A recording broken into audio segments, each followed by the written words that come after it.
Halo teman-teman semua, perkenalkan aku Anggun Dewi Safitri. Pada kesempatan kali ini aku akan sedikit membahas mengenai sistem ekonomi Indonesia. Nah, sebelum kita masuk lebih dalam membahas tentang sistem ekonomi, kita belajar dulu nih mengenai definisi dari sistem ekonomi itu sendiri. Terdiri dari dua kata, yaitu sistem dan juga ekonomi.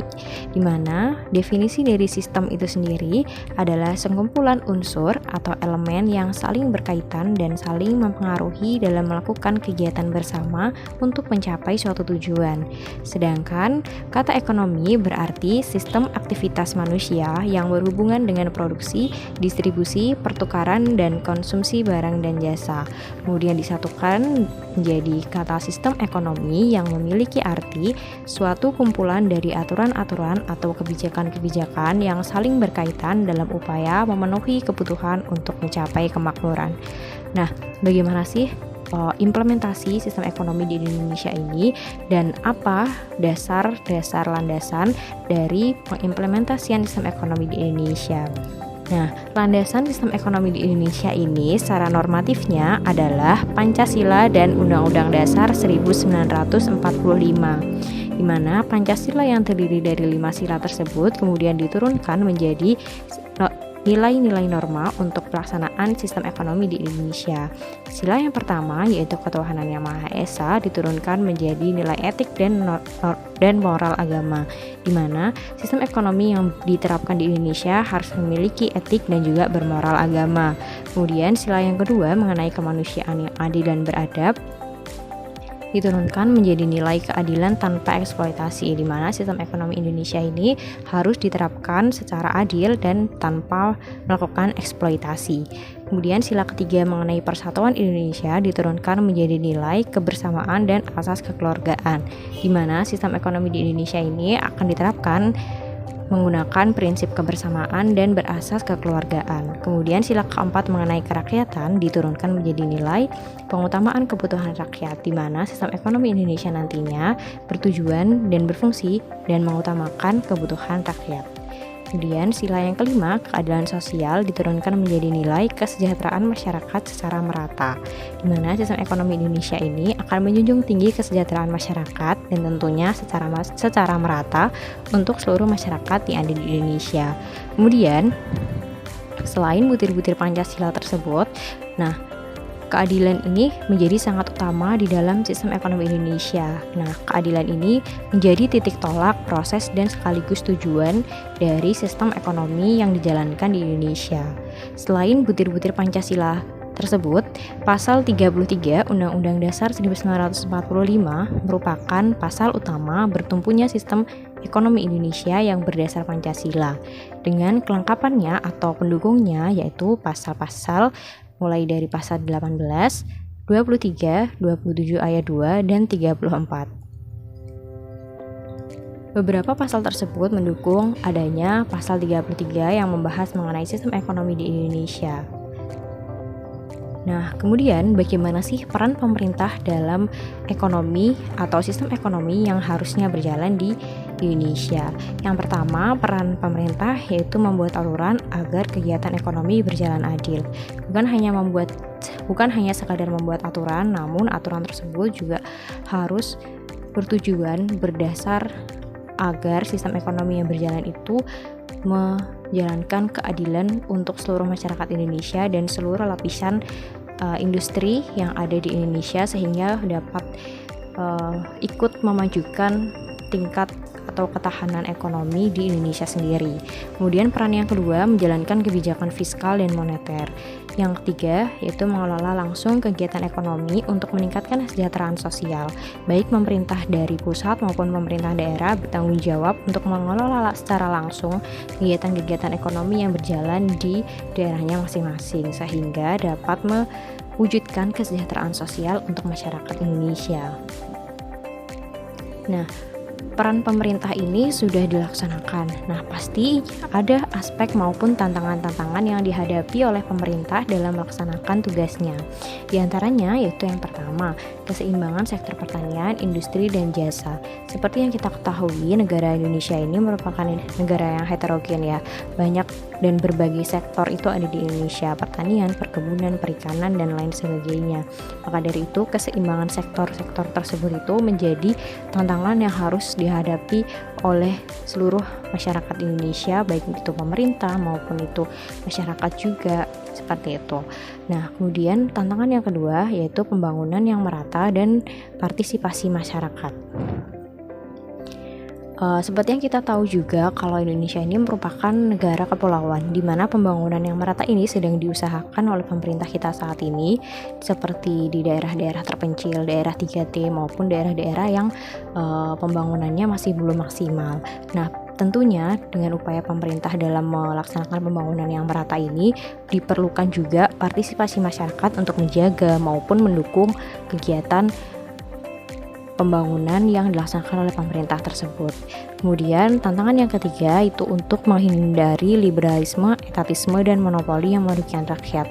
Pada saat ini era globalisasi ini sangat berpengaruh besar terhadap sistem yang ada atau budaya yang ada di sini di Indonesia tentunya. Nah, kita sebagai masyarakat juga harus menghindarkan diri kita dari paham-paham yang mungkin menyimpang dari pedoman-pedoman kita yang ada di negara ini. Kemudian selanjutnya berbicara mengenai ketahanan perekonomian di Indonesia. Maka dapat dijabarkan pengertian tentang aspek ekonomi yang seharusnya diwujudkan dari sistem ekonomi di Indonesia. Yang pertama, mengenai pemenuhan kebutuhan masyarakat, yaitu mencakup aspek kehidupan nasional yang berkaitan dengan pemenuhan kebutuhan bagi masyarakat, meliputi produksi, distribusi, dan konsumsi barang-barang dan jasa. Kemudian yang kedua yaitu peningkatan taraf hidup masyarakat, di mana meliputi usaha-usaha untuk meningkatkan taraf hidup masyarakat secara individu maupun kelompok, serta cara-cara yang dilakukan dalam kehidupan bermasyarakat untuk memenuhi kebutuhan. Nah, kedua aspek tersebut merupakan aspek CI, yaitu aspek untuk mempertahankan perekonomian bangsa. Kemudian membahas mengenai penunjang tingkat ketahanan ekonomi di Indonesia. Nah, di Indonesia ini sistem ekonominya harus mewujudkan kemakmuran dan kesejahteraan yang adil dan merata untuk meningkatkan tingkat ketahanan ekonomi di Indonesia. Kemudian ekonomi kerakyatan ini juga diterapkan di Indonesia. Ada beberapa sistem. Yang pertama, sistem free trade liberalism adalah menguntungkan pelaku ekonomi yang kuat. Kemudian dua, sistem etatisme adalah mematikan potensi unit-unit ekonomi di luar sektor negara. Dan yang ketiga, monopoli adalah merugikan masyarakat dan bertentangan dengan cita-cita keadilan sosial. Nah, ketiga sistem ini merupakan sistem yang dihindari dari sistem ekonomi ada di Indonesia. Nah, maka dari itu Indonesia menggunakan sistem ekonomi kerakyatan tersebut untuk diterapkan di Indonesia. Kemudian struktur dan pembangunan ekonomi di Indonesia ini dimantapkan secara seimbang antara sektor pertanian, perindustrian, dan juga jasa. Kemudian pembangunan ekonomi dilaksanakan sebagai usaha bersama di bawah pengawasan anggota masyarakat untuk memotivasi dan mendorong peran serta masyarakat secara aktif, kemudian pemerataan pembangunan dan kemampuan bersaing. Nah, poin-poin yang tadi itu adalah penunjang atau booster untuk bisa meningkatkan tingkat ketahanan ekonomi di Indonesia ini supaya kita menjadi negara yang mandiri ekonominya. Nah, dari tingkat ketahanan ekonomi tersebut diperlukan juga nih kebijakan-kebijakan dari pemerintah untuk sistem ekonomi Indonesia ini berjalan lebih baik dan lebih meningkat lagi tentunya. Nah, kebijakan-kebijakan tersebut harus mencakup unsur-unsur berikut, yaitu mengenai harga dan upah, produksi, perdagangan, sosial, kesempatan kerja, moneter, keuangan negara dan fiskal, dan industrialisasi, di mana unsur-unsur tersebut harus terdapat dalam pembuatan maupun penetapan kebijakan ekonomi sehingga kebijakan-kebijakan tersebut dapat pas diterapkan di Indonesia. Nah, kemudian mengenai pertumbuhan ekonomi. Apa sih pertumbuhan ekonomi itu? Nah, pertumbuhan ekonomi adalah proses jangka panjang yang meningkatkan pendapatan per kapita masyarakat. Terdapat 3 unsur utama dari definisi ini. Yang pertama adalah proses perubahan yang berkelanjutan, upaya meningkatkan pendapatan per kapita, dan berlangsung dalam jangka panjang. Nah, pertumbuhan ekonomi ini harus dirapatkan atau disusun dalam waktu untuk jangka panjang. Jadi bukan hanya jangka pendek diterapkan saat ini saja, namun juga harus dipertimbangkan untuk dapat dilaksanakan maupun dilakukan di jangka panjang. Nah, kemudian mengenai globalisasi ekonomi, yaitu proses integrasi ekonomi dan perdagangan global, di mana negara-negara saling terhubung tanpa batas teritorial, menghapus hambatan arus modal, barang, dan jasa. Nah, produk globalisasi ekonomi ini terjadi dalam berbagai bentuk. Contohnya globalisasi produksi, globalisasi pembiayaan, globalisasi tenaga kerja, globalisasi jaringan informasi, dan globalisasi perdagangan. Nah, kalau terjadinya globalisasi ekonomi ini, tentunya ada dampak positif dan juga dampak negatifnya. Dampak positifnya, yang pertama, peningkatan kreativitas dan daya saing masyarakat, kemudian kemudahan investasi asing untuk masuk ke Indonesia, kemudian kemudahan akses barang impor kita ke luar negeri, dan pertumbuhan pariwisata yang membuka lapangan kerja dan mempromosikan produk-produk Indonesia. Nah, apabila globalisasi ekonomi ini terjadi di Indonesia, maka dampak-dampak positif tersebut juga akan ikut tumbuh, ikut muncul, dan juga ikut berkembang di Indonesia sendiri, sehingga Indonesia juga dapat mendapatkan keuntungan dari adanya globalisasi ekonomi. Nah, sebaliknya dengan adanya globalisasi ekonomi ini juga Indonesia punya potensi dampak negatif, diantaranya rendahnya daya saing, melemahnya produksi dalam negeri akibat produk asing, serta dominasi tenaga kerja asing dalam pekerjaan berkeahlian tinggi. Nah, itu dia tadi dampak-dampak positif dan negatif dari adanya globalisasi ekonomi yang masuk ke Indonesia. Nah, maka dari itu globalisasi ini tidak akan bisa dihindari, namun sebagai warga negara maupun pemerintah sebagai pengatur kebijakan juga perlu sangat mengkaji dan memberikan program-program yang dapat mempertahankan nilai atau dampak positif dari globalisasi ekonomi dan juga mempertahankan dampak negatif ini supaya tidak terjadi besar-besaran di Indonesia. Kemudian dalam sektor ekonomi di Indonesia ada badan-badan yang dibentuk oleh negara, dimiliki oleh negara untuk mendukung pendapatan per kapita kita semakin meningkat. Salah satunya adalah BUMN atau Badan Usaha Milik Negara, yaitu badan usaha yang dimiliki dan dikelola oleh pemerintah dengan tujuan utama melayani kepentingan masyarakat, menjadi sumber pendapatan negara, mencegah monopoli swasta, menjaga stabilitas ekonomi, serta meningkatkan produktivitas dan efisiensi, di mana modalnya sebagian besar berasal dari kekayaan negara. Kemudian jenis-jenis dari BUMN ini ada 3. Pertama, perusahaan perseroan atau persero. Yang kedua, perusahaan jawatan atau perjan. Yang ketiga, perusahaan umum atau perum. Selain BUMN juga ada turunannya, yaitu Badan Usaha Milik Daerah atau biasanya disebut juga BUMD, yang berarti badan usaha yang dimiliki oleh pemerintah daerah dengan wewenang penuh dalam kebijakan dan pengelolaan, bertujuan melayani kepentingan umum, menstabilkan perekonomian, serta memberikan kontribusi pada penerimaan negara. Tujuan utamanya adalah meliputi pemenuhan kebutuhan masyarakat, mengejar keuntungan, mempelopori kegiatan usaha, dan juga mendukung usaha kecil di daerah-daerah tersebut. Kemudian selain BUMN, ada sistem ekonomi yang diterapkan juga di Indonesia seperti koperasi. Nah, apa sih koperasi itu? Koperasi itu adalah badan usaha yang beranggotakan individu atau badan hukum dengan prinsip sukarela, demokratis, dan berlandaskan asas kekeluargaan. Nah, apa tujuan dan fungsi adanya koperasi ini? Nah, berdasarkan Undang-Undang Nomor 25 Tahun 1992 Koperasi bertujuan untuk meningkatkan kesejahteraan anggota, memajukan perekonomian rakyat, dan mendorong kualitas hidup. Dengan fungsinya yaitu mengembangkan potensi ekonomi anggota, memperkokoh perekonomian rakyat, serta membangun kreativitas dan jiwa organisasi. Nah, koperasi ini sudah ada dan dimulai sejak abad ke-20 dengan berbagai gerakan ekonomi rakyat seperti Budi Utomo, Serikat Dagang Islam, hingga Kongres Koperasi pertama pada 1947.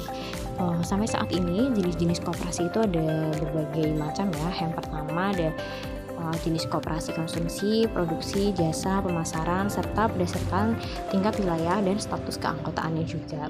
Sudah ada banyak koperasi di Indonesia ini, baik di daerah maupun di pusat maupun di unit-unit badan ataupun di organisasi-organisasi seperti di dinas-dinas milik pemerintahan maupun unit-unit sekolah dan lain sebagainya. Kemudian ada juga sektor ekonomi yang akhir-akhir ini sedang gencar-gencarnya dikembangkan, yaitu adalah sektor ekonomi kreatif.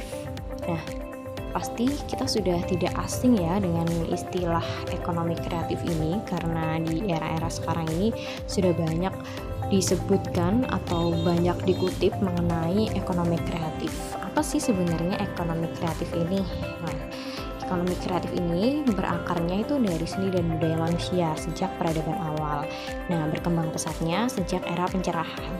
Menurut John Hopkins, ekonomi kreatif ini adalah kegiatan ekonomi yang berbasisnya itu adalah gagasan atau ide yang kemudian dikembangkan sesuai dengan seni atau budaya yang ada sekarang ya. Kemudian subsektornya atau apa sih sektor di ekonomi kreatif ini? Banyak sebenarnya. Contohnya adalah periklanan, arsitektur, pasar barang seni, kerajinan, desain, fashion, serta video, film, dan fotografi. Selain itu juga ada musik, seni pertunjukan, penerbitan dan percetakan, layanan komputer dan perangkat lunak, televisi dan radio, serta riset dan pengembangan. Nah, banyak sekali kan ya ternyata subsektor dari ekonomi kreatif ini. Nah, namun juga ada nih permasalahan dan tantangan yang harus dihadapi dari subsektor ekonomi kreatif ini. Nah, jika fokusnya itu adalah untuk membina potensi kreatif, istilah ekonomi kreatif ini tepat. Nah, tapi untuk membangun industri besar yang mendukung PDB, lebih sesuai yang disebut industri kreatif. Nah, itu adalah permasalahan dan tantangannya yang harus dihadapi oleh pelaku-pelaku ekonomi kreatif atau industri kreatif ya. Kemudian kenapa sih ekonomi kreatif ini kemudian penting dan kita bahas pada saat ini? Karena ekonomi kreatif ini tentunya dapat meningkatkan pendapatan daerah, menciptakan lapangan kerja, mendukung iklim bisnis, memperkuat identitas bangsa, memanfaatkan sumber daya yang terbarukan, dan mendorong inovasi serta meningkatkan kualitas hidup dan toleransi sosial. Nah, itu tadi dia sedikit pembahasan saya mengenai sistem ekonomi yang ada di Indonesia. Apabila terdapat kesalahan, mohon dimaafkan. Tentunya pembahasan saya masih banyak kurangannya. Apabila ada salah-salah kata, mohon dimaafkan. Terima kasih. Wassalamualaikum warahmatullahi wabarakatuh.